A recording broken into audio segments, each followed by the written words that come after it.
完成しました。ジューシーで深みのある香りが広がっています。それでは早速いただきます。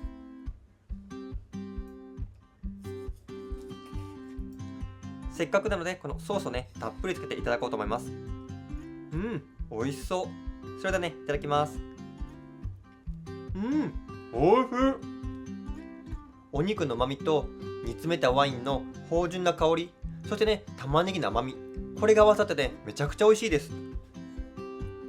このソースだけ食べてもめちゃくちゃ美味しいです。これ今回はお肉に焼き色をつけて、そしてワインで煮込んだため調理時間はね少しかかってしまいましたが、その分ねめちゃくちゃ美味しく仕上がりました。そしてワイン煮という特別感のある料理ということもあって、妻がねめちゃくちゃ喜んでくれました。レシピはいつも通りその概要欄にまとめてありますので、ぜひね作ってみてください。最後までご視聴ありがとうございました。このチャンネルではキャンプ場でも家でも簡単に作れるような料理を紹介してます。ぜひねチャンネル登録とグッドボタンをお願いします。それではまた次回。バイバイ。